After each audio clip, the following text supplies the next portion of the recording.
Yeah, not ideal.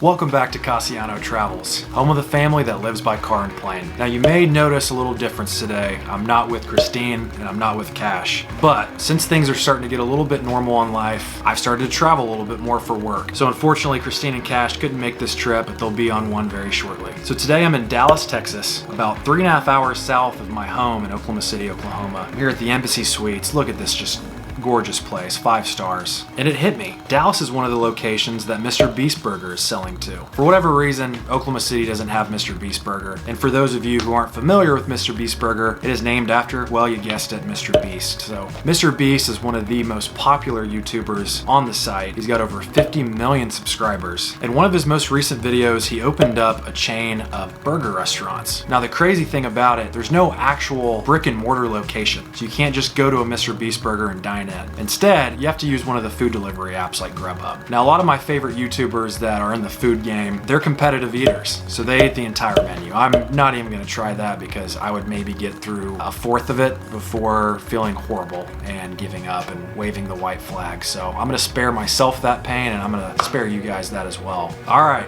so let's dive into Grubhub and see what we're gonna eat for MrBeast Burger tonight. And then we're gonna rate it for you guys and tell you, is it worth it or not? All right, so we got the app up. I got my address for the hotel in there. I already have MrBeast searched in there. So here it is. It's about a 60 to 70 minute wait right off the bat. That's a long time and I'm starving. So it's about 7:38 right now. That means it'll probably get here closer to 9, I would guess, which is pretty late for dinner, but I'm gonna do it just for MrBeast. All right, so we got the menu up. I've done a little bit of searching already. I've also watched countless videos where people have eaten these, so I think I know what I wanna get already. So the first thing we're gonna do is we're gonna go with the beast style burger. And I'm gonna customize it a little bit. I think the first thing I'm gonna do is I'm just gonna keep it at a double, and then let's add bacon. Let's add caramelized onions. That sounds really good. The beast style burger is a smashed crispy beef patty, 2 patties with house seasoning, American cheese, pickles. I did the caramelized onions, mayo, ketchup, and brown mustard on a soft roll. Sounds good to me. Let's add it to the bag. All right, and then of course, they have so many different options. They have combos that you can do, which I'm gonna skip out on that today, but they also have the Chandler style burger, so that's his second best friend to Chris. His just seems too basic. It's 2 smashed crispy beef patties with house seasoning served plain with American cheese on a bun. To me, that sounds like something Cashy would like. It's just very basic, not a lot of taste. And then you got the Chris style burger, who I think is his absolute best friend in the world. And it's 2 smashed crispy beef patties with house seasoning, American cheese, bacon topped with crinkle cut fries. It's pretty much what I'm already getting on the beast style burger, except for I don't want those french fries on top. That sounds kind of weird. So we're gonna stick with the beast style burger. They also have a Carl's grilled cheese. Again, something Cash would like. I have no interest in that. And then they have a chicken tender sandwich and a Nashville hot chicken tender sandwich. And ever since we reviewed the Hattie B's Nashville hot chicken, I can't go to any other Nashville hot places. So we're gonna skip that as well. And then for the fries, you got the seasoned crinkle cut fries, and then you got the beast style fries. So let's go ahead and see what the beast style fries are all about. Seasoned crinkle cut fries loaded with caramelized onions, American cheese, pickles, mayo, ketchup, and mustard. That sounds absolutely phenomenal. Looks like you can add some chopped burger meat on there if you wanted, and some bacon. We're gonna go ahead and skip out on that. And then last but not least, you can't do this without the cookies. I've heard the cookies are actually really, really good. So they come 2 to a pack.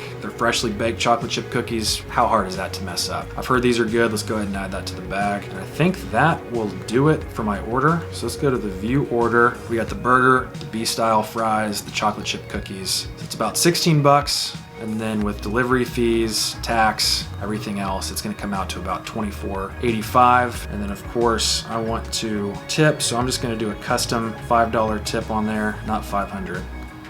Round it out right at $29.85. Let's continue to checkout. Everything looks good, $29.85. Let's go ahead and submit that order. And it's in. So it looks like about 8:45 to 8:55, I'll be getting my MrBeast Burger. Let's go ahead and tune back in now. All right, folks, we have got the MrBeast Burger. Now, I've seen a lot of videos where Grubhub or whatever app it was that was delivering, or even the restaurant, I'm not really sure whose fault it was, just completely butchered the order. I've seen people get, fourth of their order. I've seen people get triple their order. I've seen wrong items. I've seen it all. So let's see what we got here. So we got our cookies, and these are looking pretty moist and delicious, if I do say so myself. we have the burger, which I'm a little disappointed. It doesn't have the Beast style sticker on there. I was hoping to throw that on the Yeti cooler. And then we have the MrBeast style fries, which this one actually did come with a sticker, which is pretty cool. So let us go ahead, and no silverware, by the way. So I guess in the land of Coronaville, I'm gonna be eating with my fingers. That's not a very good duo. So the fries look pretty dang good, not gonna lie. Visual appeal, it's through the roof on this one. Let's go ahead and try these out, see what we got working with us. They're very soggy. I feel like they've been boxed up for an hour. It's not half bad. It honestly just kind of tastes like a veggie burger. You got all the toppings on it, no meat. The potato is kind of that starchy filling base that most people would like. I mean, they're fries. What more can you say? Not the best fries I've ever had, but they're certainly not the worst either. Definitely in the middle. So let's go ahead and dive into this burger real quick. Burger does not look half bad. Look at that bad boy. Pretty thick. Definitely not a smash burger. These are not thin or crispy enough to be a smash burger. Kind of honestly just looks like a quarter pounder with cheese from McDonald's. That's kind of the vibes I'm getting here. Bacon looks like your standard, 30-second microwavable bacon that you can get at any grocery store for $1.50. So it looks like everything's correct. Let's go ahead and dive in. That is definitely not a smash burger. I'm gonna be completely honest here. I think Buca di Beppo makes these. I've heard that it's not always the case, but for the most part, they need to stick to their Italian because this is not working. I don't mean this with any disrespect. Do you remember those cheeseburgers you used to get in the cafeteria in elementary school with the weird bread and the flavorless meat? That's this bad boy. This is definitely on the worser end of burger scales that I've had. Not the absolute worst, but honestly not far from it. Let me take one more bite. Yeah, not ideal. So let's go ahead and get into these cookies. Well, it said it came 2 to a pack, but I guess they decided just to give me a monster one instead, so I'll take it. Right off the bat, this cookie looks like not quite my style. It looks a little crispier than I like. I like cookies that are really doughy and soft. It's also not warm. It feels like it's been sitting out for maybe a day or so. That doesn't always mean it's a bad cookie. It's not bad. You really can't mess up a chocolate chip cookie, but it's definitely not one of the better ones I've had. It is super crispy. I think you probably heard the crunch that just came from my mouth a second ago. So again, just like the fries, this is kind of the middle of the road. Not bad, not great.